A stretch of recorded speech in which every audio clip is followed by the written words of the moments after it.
반갑습니다. 오늘 로마서 16장입니다. 예.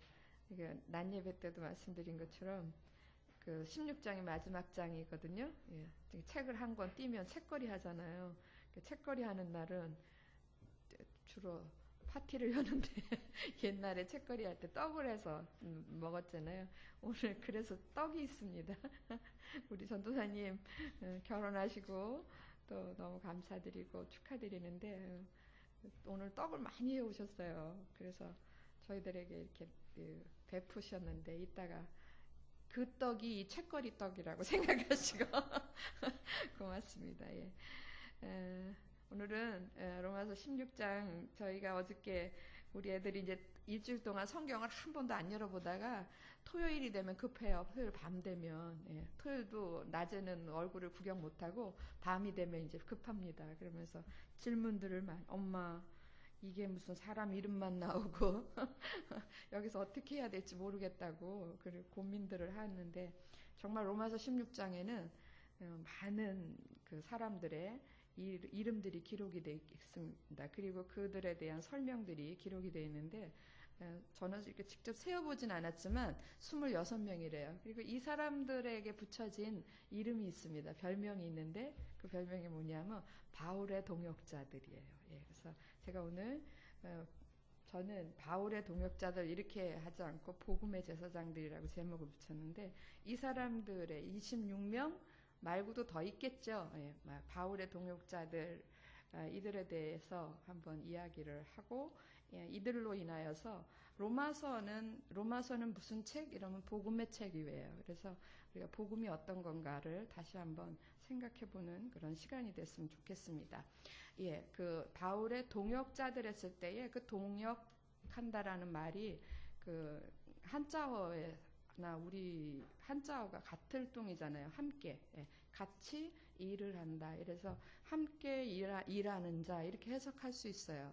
그런데 이게 이제 헬라어 원어에도 이 동역자들의 그 설명이 똑같아요. 함께 일하는 자. 그런데 이제 그 의미가 함께 일하는 자 한자어의 풀이나 헬라어 풀이나 똑같이 함께 일하는 자인데 그 함께라는 단어에 담긴 의미는 좀 다릅니다. 의미는 예를 들어서 하늘이 참 파랗다 이렇게 하는 거하고 하늘이 참 푸르스름하다 하는 그런 그 느낌이 좀 다르잖아요. 다른 것처럼 이 함께라는 단어는 똑같은데 그 안에 들어있는 느낌은 다르다라는 거예요. 의미는 어떤 의미냐면 그 우리 한국적인 또 이렇게 한자어의 함께라는 것은 1대1로 같이 붙어 있는 상황이에요. 그래서 뭐 부부가 함께, 형제가 함께, 또 지체들이 함께 이러면 다 똑같은 상황 속에서 같이 엮어져가는 그런 부분들을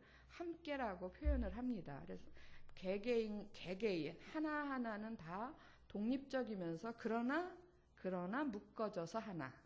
무슨 의미인지 아시겠죠? 예. 그런데 헬라어에서 얘기하는 이 함께는 그 쉰이라는 단어예요. 쉰이라는 단어를 제가 참 좋아하는데 이 의미는 그냥 그런 의미가 아니라, 그러니까 나는 나고 너는 너고, 남편은 남편, 너는 너고, 아내 나는 나고, 그러나 우리가 함께 하자, 손 붙들고 가자 이런 의미가 아니라 남편과 아내가 믹싱 되는 거예요. 그러니까는 서로 섞이는 거예요. 섞여서 완전한 연합이라고 그래요. 이걸 완전한 엮어져 가지고 한번 섞여지면 남편 아내를 구별할 수가 없어. 너 따로 나 따로가 구별되지 않는 그런 상황에 이 함께예요. 그래서 굉장히 이 단어는 참으로 어려운 부분도 있지만 그러나 굉장히 은혜스러운 단어입니다. 그리스도인들한테 꼭 필요한 단어가 이 함께입니다. 그래서 바울의 동역자들 했을 때는 바울과 함께 일했던 사람들. 다른 말로 얘기해서 바울과 마음을 같이 하고 뜻을 같이 하고 생각을 같이 하고 온 힘을 같이 하고 온 삶을 같이 해서 함께 무엇을 함께 추구하고 함께 일했던 사람들. 결코 네 일 따로 내 일 따로가 아니라 같이 무엇인가를 했던 거예요. 이게 헬라어적 의미의 동역자입니다. 그렇다면 성경에서 얘기하는 동역자가 이런 의미라면 오늘 우리들 가운데도 이런 동역이 있어야 된다라는 거예요. 그러면 바울하고 지금 로마서 16장에 나와 있는 26명의 동역자들하고가 같이 함께 마음을 같이 하고 뜻을 같이 하고 힘을 같이 하고 삶을 같이 하면서 함께 추구하고 일했던 것은 도대체 무엇인가? 그것에 대한 답이 로마서 15장 16절에 있어요. 15장 16절 한번 보겠습니다. 우리가 오늘은 16장이었지만 그러나 전체적으로 보겠습니다. 로마서 15장 16절 찾으셨습니까? 네, 그럼 함께 한 목소리로 읽겠습니다. 시작. 이 은혜는 곧 나로 이방인을 위하여 이방인을 제물로 드리는 그것이 성령 안에서 거룩하게 되어 받으심직하게 하려 하심이라 그랬어요. 이 은혜는 사도 바울이 하나님께 받은 은혜를 설명을 하는 거예요. 곧 나로 이방인을 위하여 그리스도 예수의 일꾼이 되게 되었는데 그리스도 예수의 일꾼이 되어서 사도 바울이 평생 동안 했던 일이 무엇이냐 이거예요. 그게 뭐냐면 하나님의 복음, 여러분 분명히 하나님의 복음이라 해서 하나님의 복음에 뭐를 한다고요? 예, 하나님의 복음에 제사장 직무를 했다 그랬어요. 그러니까 하나님의 복음을 가지고 제사장 역할을 한 거예요. 제사장의 일을 한 이것이 사도 바울의 평생 동안 했던 일이에요. 근데 이 일을 사도 바울 혼자서 한 게 아니라 함께 동역했던 많은 하나님의 사람들, 로마서 16장의 많은 사람들이 이 일을 같이 사도 바울과 한 마음이 되어서 한 뜻이 되어서 같이 힘을 합쳐서 이 일을 평생 동안 했다라는 거예요. 여러분 바울뿐만 아니라 로마서 16장에 여기에 적혀 있는 사람들, 이 사람들만 이 일을 해야 되겠습니까? 이들이 이 일을 했다 그러면 오늘 우리 가운데도 분명히 이 복음의 제사장 역할이 제사장의 그 일이 우리에게도 주어졌다라는 거예요. 그러면 그런 측면에서 그럼 바울과 26명의 동역자들이 평생 하나님 앞에서 행했던 복음의 제사장 일, 그것은 도대체 어떤 일인 것인가? 오늘 이제 여러분과 함께 나눌 말씀이 바로 이 말씀입니다. 이 복음의 제사장 역할은 복음의 제사장의 직무, 복음의 제사장의 일, 다 똑같은 말인데 이 일은 도대체 어떤 일인가? 그것은 무엇인가가 로마서 1장부터 15장의 이야기를 다 함축시키는 말이에요. 그것은 곧 그걸 더 줄이면 그건 곧 복음이기도 하고 그 모든 일을 하나님께서 계획하시고 하나님이 우리를 향하여서 원하시는 하나님의 뜻이기도 하다라는 거예요. 이쯤 꼭 기억해야 될 것은 그럼 우리가 복음의 제사장의 직무가 도대체 무엇인가? 그걸 알아야죠. 예, 여러분, 뭘 알아야지 면장을 할 거 아닙니까? 예, 우리가 도대체 복음의 제사장 직무라는 건 무엇인가? 그 부분에 대해서 한번 구약 시대의 제사장하고 오늘 신약을 사는 복음 시대를 사는 우리들하고 이렇게 비교해 가면서 그것을 설명해 보도록 하겠습니다. 구약 시대의 제사장의 역할이 뭡니까? 제사장은 여기 좀 보시면 이쪽에는 죄인의 무리예요. 이쪽엔 죄인의 나라, 이쪽엔 하나님 나라예요. 제사장은 이 죄인된 사람들의 죄를 가지고 하나님께 대신 나아가줘서 이 사람들의 죄를 사하는 일을 도와주는 역할을 하는 사람들이 제사장이에요.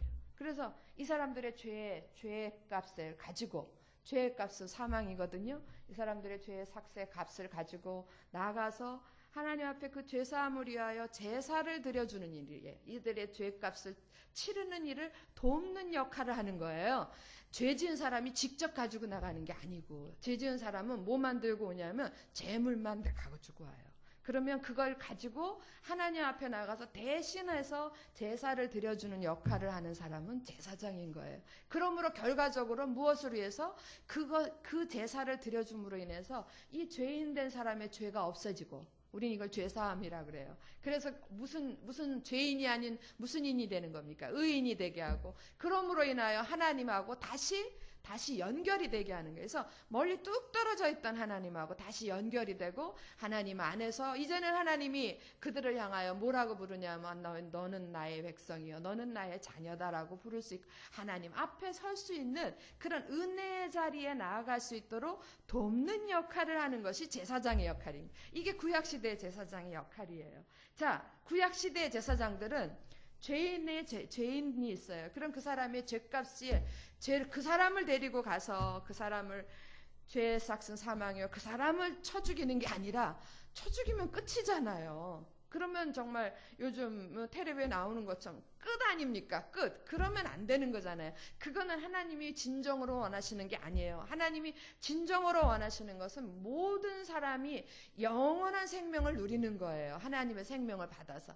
그런데 그 죄값 때문에, 죄 때문에 그것이 안 되는 거예요. 그러면 그 죄만 없어지면 되잖아요. 그래서 죄값을 치르기 위해서 하나님이 정한 방법이 뭐냐면 동물의 희생제사인 거예요. 그래서 동물이 그때그때 죄값마다, 죄의 모양마다 다 달라집니다. 어떤 죄에는 소고, 어떤 죄인에게는 양이고, 어떤 죄인에게는 뭐 비둘기고, 이렇게 다 달라요. 사람들마다. 그 죄의 모양 따라, 그 죄의 크기 따라 그 제물을 드리는 게 다르다란 말이에요. 그러면 어떤 죄인이 있어요. 한 사람이 죄를 졌어요. 그러면 그 사람이 죽어야 마땅한 건데 그 사람 대신 동물을 하나 정하는 거예요. 예, 그래서 뭐 양을 정합시다. 그럼 양을 가지고 그 사람이 나오면 그때로부터 이 사람의 죄사함을 위하여 모든 일체 제사를 드려주는 것은 누구의 몫이에요?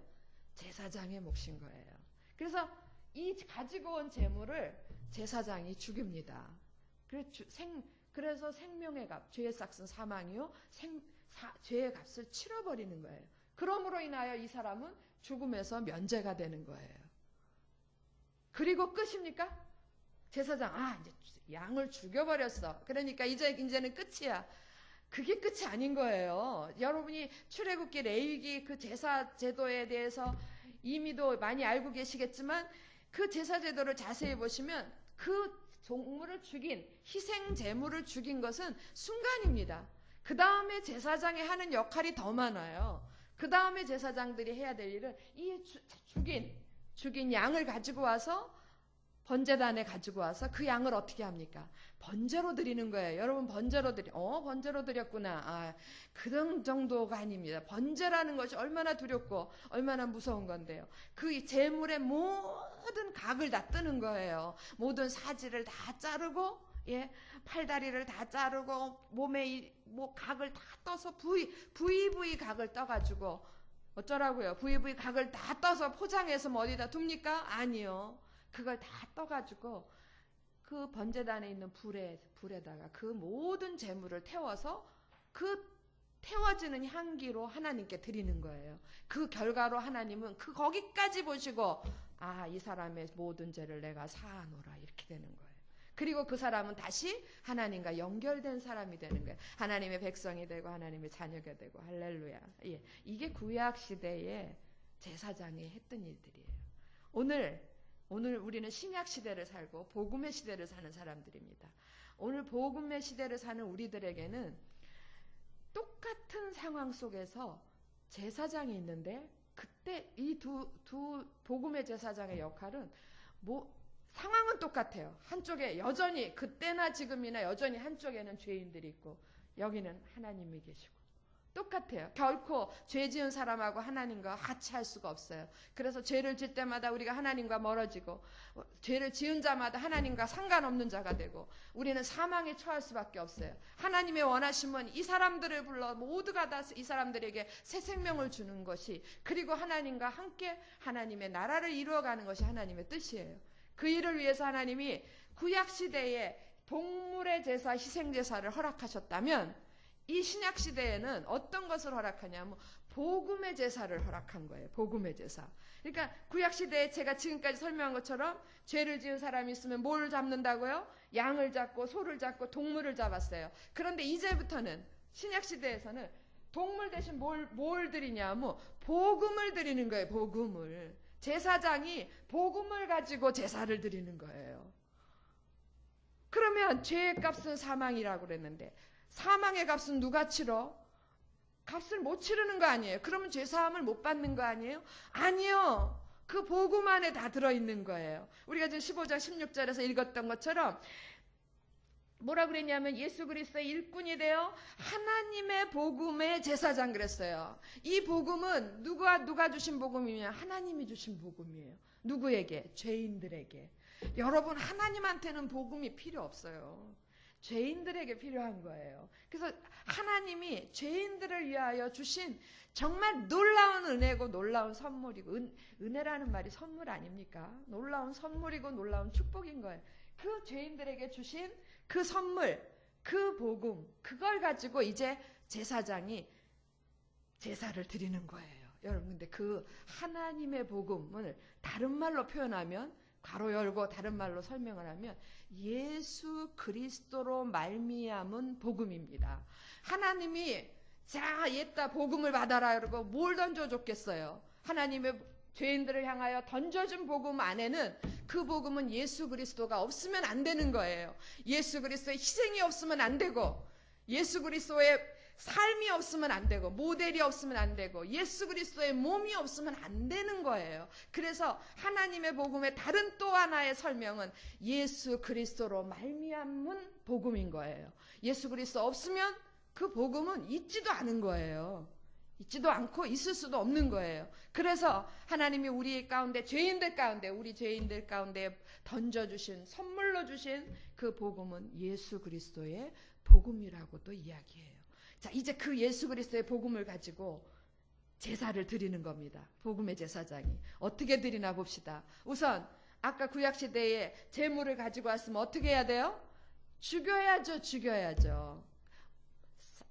죄의 싹은 사망이다. 목숨을 내놔야 되는 거예요. 죽어야 되는 거예요. 그런데 그 일을 위해서 구약에서는 양이 죽었고 소가 죽었지만 복음 시대에는 누가 돌아가셨습니까? 그렇죠. 예수 그리스도의 복음 안에는 첫 번째 예수 그리스도의 희생이 들어가 있는 거예요. 그래서 예수께서 저와 여러분의 죄를 위하여 십자가에서 피 한 방울 물 한 방울을 남기지 아니하시고 다 쏟으시면서 제물로 드려주셨던 거예요. 그래서 예수 그리스도의 다른 이름이, 그래서 대속제물 아닙니까? 대속제물 대신 예수 그리스도. 나 대신 나를 살리기 위해서, 나의 죄값을 치르고 나를 살려내기 위해서 예수께서 나 대신 죽으신 거예요. 예수님이 나 대신 돌아가셨습니다. 할렐루야. 끝. 예, 대부분의 사람들은 여기서 끝을 내요.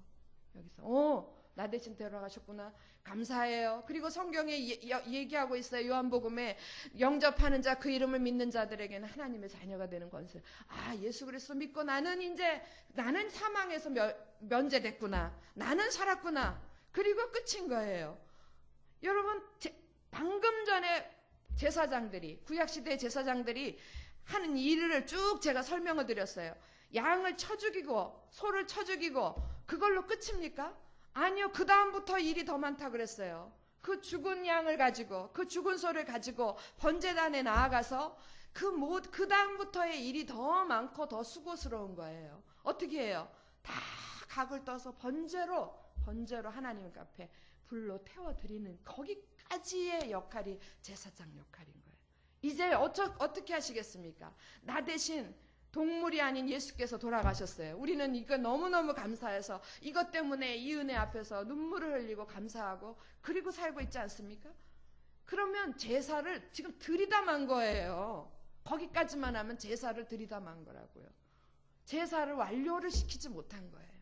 여러분, 제사가 끝이 나려면 어디까지 가야 돼요? 뭐가 필요합니까? 우리에게도 번제가 필요한 거예요. 그런데 번제는, 복음의 제사장들, 복음 시대의 번제는, 구약 시대의 제사장은 그 번제를 제사장이 다 드려줬지만 복음 시대에서는 이제 제사장이, 어떤 특정한 제사장이 있어서 내 대신 번제를 드려주지 않는다라는 거예요.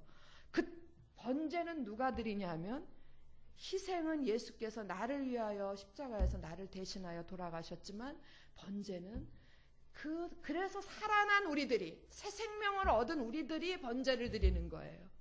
그래서 번제는 여러분 어쩔 때 한 번 딱 드리는 게 아니라니까요. 번제는 번제의 다른 이름은 상번제라고 날마다 드려요. 날마다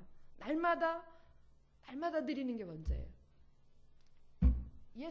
예수 그리스도로 인하여서 그 예수님이 내 죄값을 대신 치르고 그래서 나는 살아난 나는 살아있잖아요. 내가 이제부터는 번제를 내가 드리는 거예요. 그래서 내가 내 스스로 내 모든 부위를 절단하고 각을 떠서 불에 태워서 성령의 불에 태워서 누구께 드려야 됩니까? 하나님 앞에 내가 여기 있사오니 주님 받아주시옵소서. 그리고 그렇게 날마다 번제로 드려야 되는 거예요. 여러분 이 번제를 날마다 드리는데 상번제로 드리는데 여러분 이 번제를 하루 일과가 다 끝나고 신나게 살고 하루 종일 세상 속에서 신나게 내 뜻대로 내 마음대로 살고 지치고 상한 마음으로 와가지고 저녁 때 와서 번제 받으세요 이러고 번제 드립니까? 아니요. 번제는 하루를 시작하기 전에 하나님 앞에 드리는 거예요. 그것도 날마다 드리는 거예요. 날마다. 그거는 누가 드려주는 것이 아니에요. 예수 그리스도의 은혜를 받은 자가 그래서 살아난 자가 그 은혜로 자기가 자신을 쳐서 복종하여 하나님 앞에 자기의 모든 것들을 주님 각을 뜨는 거예요. 주님 제 이 부분을 받으시옵소서. 제 이 부분을 받으시옵소서. 제 이 부분을 저 여기 받으시옵소서. 여기 받으시옵소서. 여기 각을 떠가면서 각을 뜬다라는 건 살을 도려내는 거 아닙니까? 모든 부위를 도려내는 거잖아요. 각을 떠가면서 다 주님 이것도 주님 것입니다. 이것도 주님 것입니다. 이것도 주님 다 각을 뜨고 그 다음에는 어디 봉다리에다 모았다가 놔뒀다가 내일 쓰는 게 아니라 그 다음에는 그 모든 것들을 성령의 불로 태워서 하나님 완전히 없애버리는 거예요. 하나님 받아주시옵소서. 성령의 불로 완전히 태워서 하나님께 드릴 때에 갈라디아서 2장 20절에 툭 튀어나오는 거예요. 이제 내가 사는 것은 내가 아니요 내 안에 누가 사시는 것이라? 그리스도께서 사시는 것이라. 이게 복음의 제사를 드리는 거예요. 복음의 제사. 복음의 제사는 구약 시대의 희생 동물 대신 무엇을 가지고? 예수 그리스도의 복음을 가지고 드리는 거예요. 예수님이 나 대신 돌아가셨고 이제 내가 그 은혜를 따라서 날마다 주님 앞에 번제로 드리고 그래서 여러분 날마다 내가 번제를 드렸다고 안 드리신 분도 드렸다고 가정해 보세요. 내가 날마다 주님 저 이 부분도 내 생각도 주님 것입니다. 내 눈도 주님 것입니다. 내 귀도 주님 것, 내 입도 주님 것, 주님 받으시옵소서. 내 손도 주님 것입니다. 각을 떠서 성령의 불로 태워서 드렸다면 이런 삶을 오늘 살고 내일 살고 또 다음날 살고 또 다음날 살고 하루하루 이런 삶을 살아가면 어떤 사람처럼 될 것 같아요? 내가 개성 강했던 내가 개 같은 애였던 내가 날마다 번제를 드림으로 누구처럼 변해가냐면 예수님처럼 변해가는 거예요. 우리는 이거를 성화라 그래요. 우리는 이거를 성화라 그런다고요. 거룩하게 변화되어 간다. 누구를 닮아간다? 예수님처럼 닮아가는 거예요. 어느 날 예수님처럼 닮아야지 그러고 결심해서 내가 예수님의 일생을 행동을 다 적어가지고 외워서 그렇게 하는 게 아니라 날마다 하루하루 매일매일 번제로 드리고 오늘 드리고 내일 드리고 드리다 보니까 나도 모르게 내가 누구를 닮아가냐면 그리스도를 닮아가는 거예요. 예수 그리스도를. 그래서 우리는 그 사람을 성숙한 그리스도인이라 그러고 성화된 사람이라 그래요. 그러면 그렇게 날마다 예수 그리스도 안에서 변화된 자들이 모여가지고 한 사람 두 사람 모여서 무엇을 이룹니까? 공동체를 이루는 거예요. 하나님의 나라를 이루는데 이거를 에베소서에서는 성경에서는 뭐라 그랬냐면 예그리나 교회, 아무교회, 무슨 교회 이렇게 교회라고 명명하지 않고 하나님 눈에는 어떻게 그 하나님의 입에서는 뭐라고 그러냐면 예수 그리스도의 몸이구나 이러시는 거예요. 여러분 하나님이 볼 때는 아무개 교회구나, 제일교회구나, 중앙교회구나, 이렇게 교회로 보는 게 아니라 예수 그리스도의 몸이고, 너는 예수 그리스도의, 너 보니까 예수 그리스도의 손이구나. 너는 예수 그리스도의 발이구나. 넌 예수 그리스도의 눈이었구나. 하나님의 눈에는 그렇게 보이는 거예요. 여러분, 여기까지 하는 게 복음의 제사입니다. 예수 동물 대신 희생 매번 드려지는 양이나 소나 이런 그런 동물 대신 예수 그리스도의 복음을 가지고 그것으로 제사를 드리는 거. 그런데 그 뚜껑을 딱 열어보니까 다 그 안에 누가 계세요? 예수님이 나 대신 죽으셨고 내가 번제로 드릴 때 나는 어느덧 누구처럼 변해 있고 예수님처럼 변해 있고 그리고 변한 사람들끼리 함께 모여서 지체가 되어서 살아가는 그때에 다른 사람들이 그 모습을 보면서 뭐라 그러냐면 예수 그리스도의 몸이라고 이야기한다. 그 얘기예요. 예수 그리스도의 몸으로 만들어져 가는 거예요. 할렐루야. 하나님이 우리에게 죄인들을 향하여서 복음이 누구로 말미암은 복음? 예수 그리스도로. 하나님 입장에서 보면 눈에 넣어도 아프지 않은 하나밖에 없는 아들, 외아들, 독생자 예수 그리스도를 내어주면서 우리에게 선물로 주신 그 복음, 그것을 줄 때에 하나님이 원하는 게 있었을 거라고요. 원하는 게. 하나님이 애따 이거나 하나 먹고 떨어져라 이러고 주셨겠습니까? 예? 하나님이 심심풀이 땅콩으로 하나 던져주셨겠습니까? 어떤 사람이 미쳤다고 독생자 예수 그리스도를 하나밖에 없는 아들을 죽여가면서 다른 사람한테 줄 때에 아무 생각 없이 던져줬겠어요. 하나님이 하나밖에 없는 독생자 예수 그리스도를 우리를 위해서 내어주시고 그것을 우리에게 공짜로 선물로 주셨을 때 우리에게 원하시는 것이 있었을 거란 말입니다. 어쩌면 이 예수 그리스도의 복음, 이 안에 들어있는 예수 그리스도로 말미암은 이 복음이 하나님이 우리에게 원하시는 그 안에 하나님이 우리에게 원하시는 간절한 뜻이 담겨져 있을 거라는 거예요. 여러분 이게 예수 그리스도로 말미암은 이 복음이 로마서 전체예요. 예수께서 나를 위하여 내 죄값을 위하여 대신 죽으셨다. 그래서 나는 의인이 되었다. 이게 로마서 1장에서 5장이에요. 그러므로 그 은혜를 받은 자는 그냥 있으면 사람 아니잖아요. 그 은혜를 따라서 내가 날마다 주님 앞에 번제로 드려진다. 내 모든 것들을 각을 뜨고 이건 다 당신 것입니다. 다 불태워서 드린다. 이게 로마서 6장에서 8장이에요. 그렇게 해서 변화된 사람들이 모여서 하나님의 나라를 이루고 하나님의 공동체를 이루어가는 아름다운 공동체를 이루어가서 하나님의 영광을 드러내는 일, 그 일이 로마서 9장에서 지난주까지 했던 15장의 이 얘기. 이게 다 로마서 전체가 이거라고요. 이게. 그러니까 로마서는 복음의 책. 그러므로 복음은 그 안에는 하나님의 구구절절한 하나님의 간절한 우리를 향하신 간절한 바람이 있고 간절한 소망이 있고 간절한 꿈이 있는 거예요. 우리들 눈에는 이루어질 수 없는 꿈 같지만 하나님의 안에는 이루어질 수 없는 게 없어요. 반드시 이루시고야 말 걸로 믿습니다. 예. 그 꿈이 담겨져 있는 거예요. 그게 간절한 하나님의 뜻이라면 우리 쪽에서 볼 때는요. 이보다 더 큰 은혜와 축복이 어디 있습니까? 예? 정말 한낱 저는 이 말이 이제서야 나이 60이 돼서 이제서야 내가 이 말이 그리고 이 하나님 안에서 이 은혜를 받고서야 이 말이 절실하게 다가오는 거예요. 한낱 미물. 옛날 어른들이 그렇게 표현 많이 했어요. 한낱 미물인 우리에게.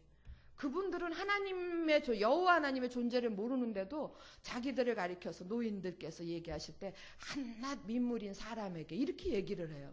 정말 하나님 앞에 서 있으면 우리가 한낱 미물밖에 더 됩니까? 한 마리의 조그마한 구더기처럼 조그마한 벌레밖에 더 되겠어요?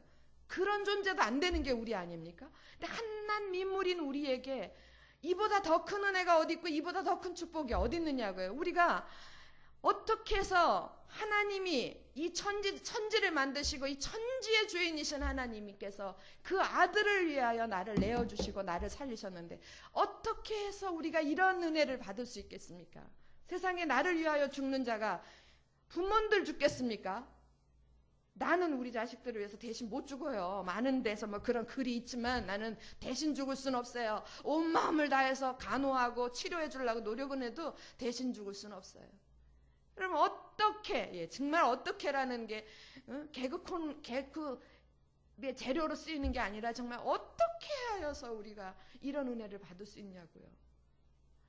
천지의 주제이신 그분 자신의 하나밖에 없는 아들을 위하여 나를 위하여 죽으신 은혜, 어떻게 해서 우리가 이 은혜를 받을 수 있겠습니까? 또 한 걸음 더 나갑니다. 복음은 그게 끝이 아니라고요. 우리가 복음 안에서 번제로 드려지기만 한다면 우리가 누구처럼 변한다고요? 예수 그리스도처럼 변해요. 언젠가요? 변화산 설교를 한 게 언제 금요일이었던가요? 예, 변화산상에서 눈이 빨래가 더 이상 휘어질 수 없을 것처럼 눈부시게 변한 예수 그리스도와 엘리야와 모세, 그 모습이 우리의 비전이라고 그랬어요. 우리의 소망. 우리가 어떻게 예수를, 나 같은 한낱 미물인 나 같은 사람이 어떻게 해서 그 예수 그리스도처럼 변하여서, 예수 그리스도를 닮고 예수 그리스도처럼 변하여서 그렇게 빛난 존재가 될 수 있겠습니까? 꿈 아닙니까? 꿈도 못 꿀 일 아닙니까? 한 걸음 더 나가야 되지 않습니까? 복음은 여기서 끝나지 않는다 그랬어요. 한 걸음 더 나가서 우리가 어떻게 해서 우리를 향하여서, 이렇게 예수 그리스도를 닮은 자들을 향하여서 하나님이 뭐라고 그러냐면, 너 죄송합니다 목사님, 너 정목사구나, 너는 아무개 전도사구나, 너는 이양진이구나, 이렇게 하지 않으신다고 그랬잖아요. 나를 보면서, 우리들을 보면서 너는 예수 그리스도의 몸이구나, 너는 예수 그리스도의 눈이었구나, 너는 예수 그리스도의 손이었구나, 예수 그리스도로 봐주는 거야. 예수 그리스도의 몸이 된다라는 얘기는 바로 그런 얘기 아니겠어요? 우리가 어떻게 해서 이런 은혜를 받습니까? 여러분, 묵상은 이런 걸 묵상하셔야 돼요. 고기는 씹을수록 맛있다고, 도대체 하나님의 말씀을 또 읽고 읽으면서 우리가 묵상해야 될 것은 이런 은혜들을 묵상해야 돼요. 또 생각하고, 영어로 think about this 그랬어요. 이것 좀 생각해봐라. 이것들을 생각해봐라. 이 은혜가 어떤 건지 생각해봐라. 예수 그리스도로 인한 이 복음 안에 들어있는 이 은혜가 어떤 건지 생각해보라 그랬어요. 생각하고 또 생각하고 또 생각하고 또 생각하고, 날마다 생각하면 할수록 그 은혜가 생각하면 할수록 넘치는 게 이 복음 안에 든 하나님의 은혜예요. 복음 안에 든 하나님의 축복입니다. 여러분, 무엇을 찾아서 지금 세상 가운데 돌아다니십니까? 세상에 일주일 동안에 빤빤히 놀고 그것도 부족해서 틈이 나는 대로 주말을 이용하여 또 사용하시고, 주의 날까지 그것도 부족하여 주의 날까지도 사용하시고, 주의 날이라고 다 주셨으면서 다 네가 쓰고 10분의 1만 내라, 그것처럼 많은 날들을 365일 다 주고, 일주일에 하루만 내게로 와라, 일주일에 하루만 나를 위하여 살라, 그것도 안 되십니까? 우리가 찾아다니는 게 뭡니까?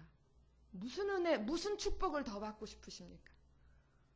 더 많은 물질을 원하시고, 더 많은 건강을 원하시고, 더 많은 명예를 원하시고, 더 많은 즐거움을 찾아다니시고, 도대체 우리들이 하는 일이, 우리들의 하는 행태가 여기서 벗어나지 않잖아요.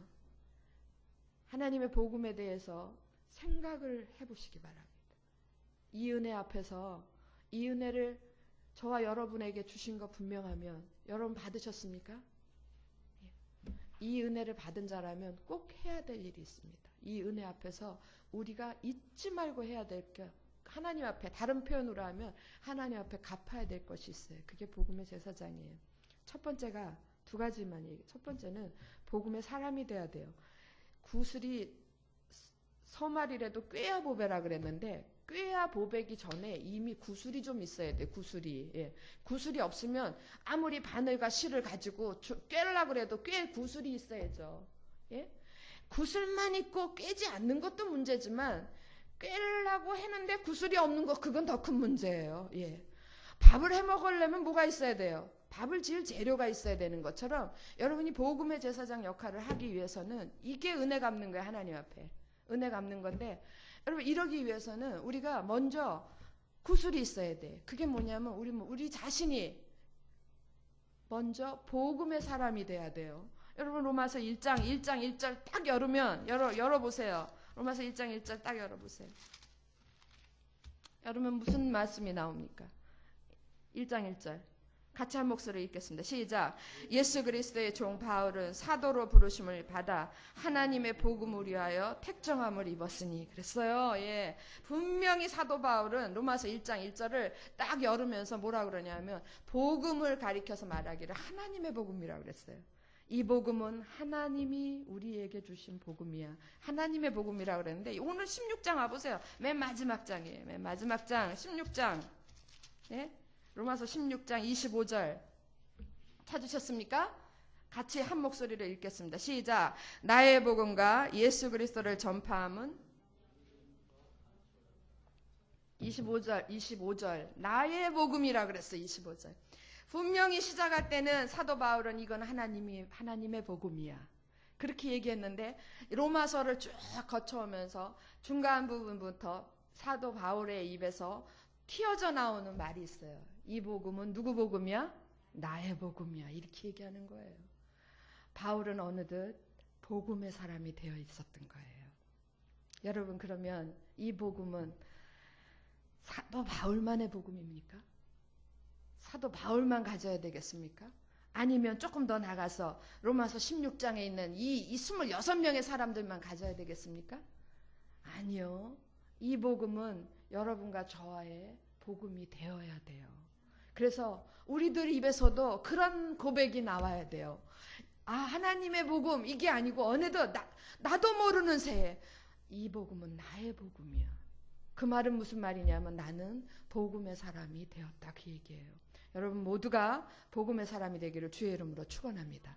예, 복음의 사람이 돼야지 복음의 제사장 역할을 하죠. 자기가 자기 자신이 복음의 사람이 아닌데 내가 복음이 뭔지도 모르는데 무슨 복음의 제사장 역할을 해. 제사장은요 자기를 위해서 제사 드리지 않아요. 다른 사람 특별히 죄인들을 위하여 제사를 드려주는 게 제사장이에요. 죄인들을 위하여 봉사하는 거라고요. 봉사. 그들의 구원을 위하여 도와주는 역할을 하는 게 그게 제사장 역할. 근데 정작 내가 제사장이라는 내가 복음을 모른다면 되겠습니까? 내가 복음의 사람이 돼야 돼요. 사도 바울이 하나님의 복음을 나의 복음이라고 자신 있게 얘기했던 것처럼 우리도 모두가 하나님의 복음을 나의 복음이라고 얘기할 수 있어야 돼요. 그렇게 되기를 바랍니다. 그 다음에는 이제 제사장 역할을 해야죠. 하나님의 복음의 사람이 된 사람들은 하나님의 복음이 나의 복음이 된 사람들 속에는요 특징이 하나 있어요. 이 은혜를 어떻게 갚을까? 어떻게 하면 이 은혜를 갚을까? 그 생각밖에 없는 거예요. 내가 받은 은혜가 이 복음이 이렇게 어떻게 해서 내가 이 축복을 받았지? 어떻게 해서 내가 나 대신 예수께서 나를 위해 죽으셨지? 어떻게 해서 내가 예수 그리스도처럼 닮아갈 수가 있지? 어떻게 해서 나를 예수 그리스도의 몸이라고 그러지? 생각할수록 너무 기가 막혀서 딱 머릿속에 생각나는 건 한 가지밖에 없는 이 공통적으로 이 은혜를 어떻게 갚을까?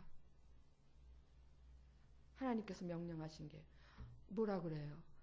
예수께서는 사도 베드로에게 가서 내 양을 먹이라 내 양을 치라 하신 것처럼 오늘 우리 가운데 모든 하나님의 사람들 복음의 사람들에게 주신 하나님의 일이 한 가지 있는데 복음의 제사장이 되라예요. 이제부터는 너 복음의 사람 됐니? 이제부터는 다른 사람이 복음의 사람이 될 수 있도록 그들을 위하여 제사를 드려줘라. 그걸 도와라 그거예요. 그래서 가서 예수 그리스도의 복음을 전하고 여러분 전하는 걸로 끝나면 안 돼요. 내가 열심히 복음이 이런 것이다. 예수 믿어야 구원을 얻는다. 그리고 전해요. 한 사람이 예수를 믿었어요. 그 사람이 거기서 하면 하면 안 돼요. 그 사람이 스스로가 하나님 앞에서 번제를 드릴 수 있도록 그 사람을 돕는 거예요. 매일같이 아침마다 문자 늡니다. 상번 번제 드릴 시간이야. 오늘 번제 드려. 하나님께 너의 삶을 드려. 혼자서 못하면 도망가 있으면 손 잡아가서 손 끌어다가 같이 드려주고 이렇게 드려주는 거야. 이렇게 드리는 거야. 가르쳐주고 함께 드려주고 그리고 잊지 않게 계속 그 사람이 스스로 하나님 앞에 복음의 사람으로 설 때까지 계속 도와주는 역할을 하는 게 복음의 제사장 역할이에요. 그렇게 될 때 어느덧 어느덧 그 사람에게는 어떤 은혜가 있어집니까? 하나님이 볼 때, 너는 예수 그리스도의 몸이구나. 예수 그리스도의 팔 왔니? 예수 그리스도의 손 왔니? 그렇게 칭해 주시는 거예요. 그 축복 안에 머무는 거예요. 저는 안타깝습니다. 우리 주변에 물론 우리들의 문제도 있죠. 나도 복음의 사람으로 온전히 서지 못한 연약함이 있지만 너무너무 안타까운 게 우리 주변에 하나님에게서 너무 멀리 있는 자들이 너무 많은 거예요. 그게 남이 아니고, 여러분 그게 남이라면 무슨 상관이겠어요. 근데 그게 남이 아니고 그게 내 사랑하는 사람들이라면 이 얘기는 달라지는 거예요. 훗날 주님 앞에 갔는데, 머지않아 갔는데 천국에서 너희 어머니는 왜 안 오셨니? 어떡하시겠습니까? 네 동생은 어쨌니? 네 동생 너 여기 왔구나. 너 잘했다. 너 천국 가서 잘했다. 반갑다. 이러실 것 같아요? 그러시기도 하죠. 그러시기도 하면서 동시에 하나님은 옆에 있는 사람을 칭해. 네 옆에 있던 네 동생은 너 왜 안 데리고 왔니? 네 남편은 어쩌고 왔니? 어쩌시렵니까? 그러면 우리가 빨리 서둘러서 복음의 사람이 돼야 돼요. 이렇게 내워라 할 시간이 없어요. 너무너무 급해. 난 노아의 심정이 막 느껴져요. 빨리 들어가야 되는데 이렇게 노닥거릴 시간이 없는 거예요. 어제나 오늘이나 변함없이 주의 말씀에 순종해야 되는데, 어제나 오늘이나 변함없이 우리는 세상 가운데서 즐기고 사는 법에 너무너무 익숙해져 있지 않습니까? 너무 세워라 내워라 하고 이럴 시간이 없어요. 빨리 내가 복음의 사람이 돼서 빨리 복음의 제사장 역할을 감당해야 돼요. 그래서 전해서, 그래서 그 사람이 또 복음의 사람으로 설 수 있도록 하나님 앞에 번제 드리는 법도 가르쳐주고 도와주고, 하나님의 지체로, 예수 그리스도의 지체로 설 수 있도록 도와주고 가르치고, 이 일을 감당해야 됩니다. 로마서 16장에 있는 이 26명의 사람들이 바울과 함께 마음을 같이하여, 뜻을 같이하여, 온 힘을 같이하여서, 목숨을 다 내놓고 같이하여서, 똑같은 생각, 똑같은 마음, 똑같은 힘을 다하여서, 결코 다른 생각이 아니었어요. 저는 이제 알겠어요. 저도 하나님 앞에 철저히 회개하는데, 예전에는 다 다른 사람이었어요. 그런데 이제 내 눈에 보이기 시작하는 거예요. 어느 날부턴가는 저 사람하고 다는 아닌데 어떤 사람하고 나하고는 아무 말도 안 해도 한 몸인 것 같아. 이유가 뭐겠습니까? 그 사람도 복음의 사람, 나도 복음의 사람. 내가 복음의 사람이 된 이후에 깨달은 거예요. 여러분도 모두가 복음의 사람이 되면 우리가 서로 아무 말을 안 해도, 서로 눈빛만 봐도 내가 저 안에 저가 내 안에 이게 된다니까요. 그리고 눈빛만 봐도 다 알 것 같아요. 다 알 것 같고, 마음이 하나 되고, 생각이 하나 되고, 뜻이 하나 되고, 그래서 무슨 일을 하든지 하나가 돼서 어떤 것이라도 힘들지 않은 거예요. 어떤 것이. 그런 동역자가 되는 거예요. 이 26명의 동역자 여기 기록되어 있습니다. 여러분, 이 로마서 16장 안에 기록되지 않은 많은 하나님의 사람, 하나님의 동역자들이 있어요. 믿으십니까?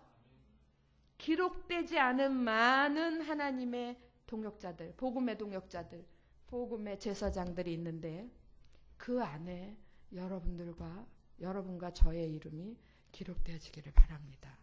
그리고 내 사랑하는 사람들의 이름도 그 안에 함께 들어가기를 바랍니다.